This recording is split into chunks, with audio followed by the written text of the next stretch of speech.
Like, there's a group of black women that has attacked Caitlin Clark and her fan base online, ruffling old fat. You won't believe this. A group of commentators just went off on Caitlin Clark live during a stream, and the things they said, they've left the entire WNBA community in total disbelief. There was no filter, no attempt to soften the blow, just straight up opinions about Caitlin and her fans. Their remarks weren't just critical, they were downright harsh and surprisingly disrespectful. It really makes you stop and think, have people taken their criticism of Caitlin too far, or is this just part of the reality that comes with being a star athlete under the spotlight? I totally agree with that, and I also think that I think that some of the new fans got a rude awakening when they did come to the W, because what happened was their fave was not the best. And so that was their issue. Like, I get that she was the rookie of the year. I understand that. But you're also battling and competing with people like Mrs. Collier, with people like your own teammate Kelsey Mitchell, with other people who, like we've all said, have been here for a while, like the Breanna Stewarts, who have been here. So I'm confused as to why, like Diane Taurasi said, this is a grown woman's game, baby.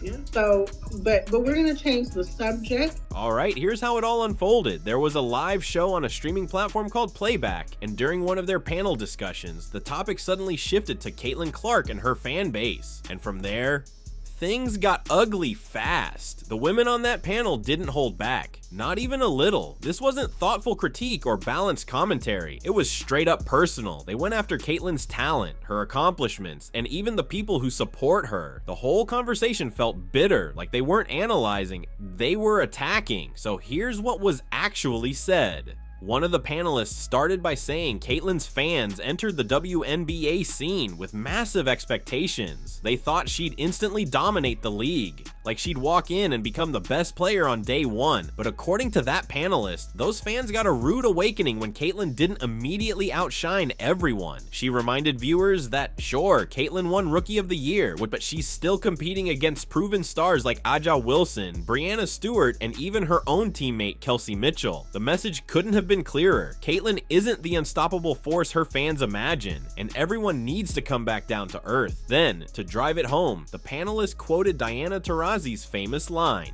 "This is a grown woman's game." The implication was obvious. Caitlin might have been a superstar in college, but the WNBA is a whole different world. Here she's not the headline. She's just another player trying to hold her own against veterans who've been dominating for years. The tone was cold, condescending, and clearly meant to humble both Caitlin and her supporters. You have no motion. You have 131 followers, and you're speaking on CC.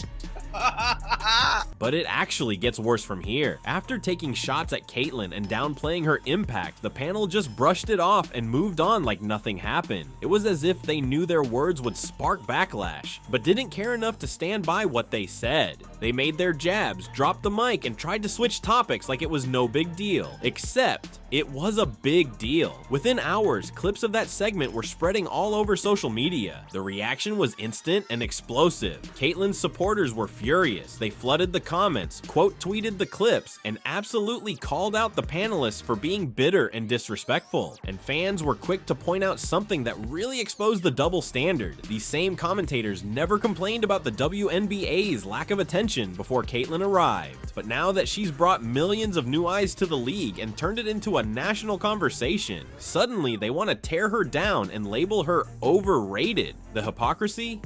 Honestly, unbelievable.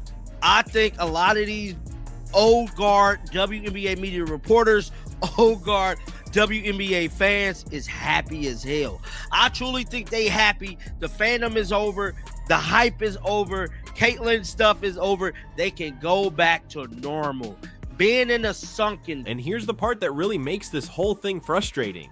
The timing couldn't be worse. The WNBA just finished its most successful season ever. Attendance hit record highs, TV ratings exploded, merchandise was flying off the shelves, and social media was buzzing like never before. The league made more money this year than it has in decades, and let's be honest, that surge didn't just happen by chance. It happened because of Caitlin Clark. She's the one who brought the spotlight, who made casual fans tune in, and who turned women's basketball into a national talking point. Millions of people who never cared about the WNBA before are now watching games, buying jerseys, and following storylines. It's all because of her. But instead of celebrating that success, there's a certain crowd on the so-called old guard of WNBA fans and media voices who seem genuinely bothered by it. They don't like that Caitlin gets all the attention. They don't like that new fans are showing up for her instead of the players they've supported for years. They don't like that the league's entire narrative has shifted around one name, Caitlin Clark. So what do? They use every opportunity to downplay her achievements, mock her popularity, and criticize the very fan base that's keeping the league thriving. I said what I said.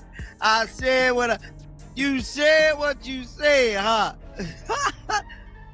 Let's be honest about what's really going on here. Caitlin Clark is a white player in a league that's historically been dominated by black athletes, and some people clearly have a hard time accepting that she's become the face of the WNBA. There's a growing belief that it's unfair how much media attention Caitlin gets compared to black players who are just as skilled or even better.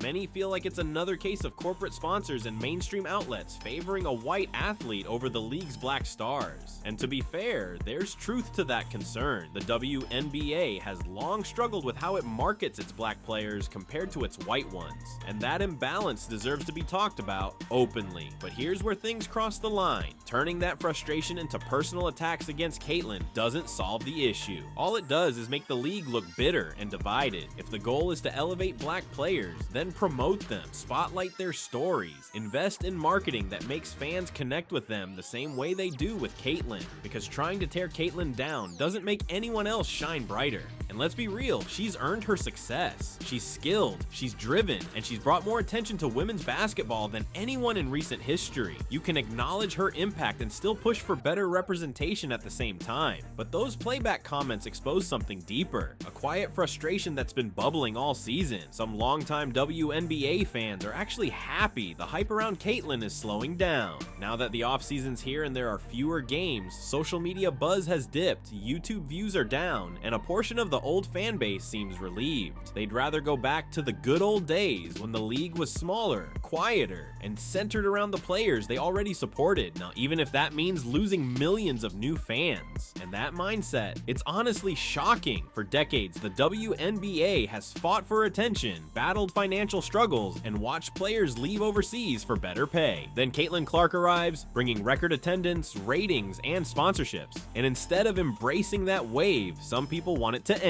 They want the hype to die and the casual fans to leave. But here's the problem. The WNBA needs that attention to survive. Sponsors, TV deals, ticket sales, and merchandise all depend on a growing fan base. Without mainstream popularity, the league risks slipping back into the same financial struggles it's battled for years. Salaries stay low, conditions stay poor, and nothing changes. All because some people couldn't handle Caitlin Clark's rise. And beyond that, think about how this looks to new fans. Someone who just started watching because of Caitlin sees clips of commentators mocking her and insulting her supporters. What's their takeaway going to be? Probably something like, why would I watch a league that hates the player I came here for? It's a terrible image for the WNBA, one that drives away the very people it should be working hardest to keep. And we can't skip over the whole Rookie of the Year conversation, because that's another thing the panel tried to spin. They admitted Caitlin Clark won the award, but immediately dismissed it by saying she's competing against veterans who've been in the league for years. Well, that's literally the point of professional sports. Every rookie goes up against seasoned players. That's what makes her win more impressive, not less. Caitlin averaged over 19 points and 8 assists per game in her very first season. She led the entire league in assists, shattered multiple rookie records, and helped turn the Indiana Fever, one of the WNBA's worst teams, into a playoff contender. Those numbers don't just disappear because a few commentators decided to rewrite the story, and that's exactly what's happening, a postseason rewrite. During the season, even her harshest critics had to give her credit because the results spoke for themselves. But now that there's no basketball being played. It's easier for people to twist the narrative.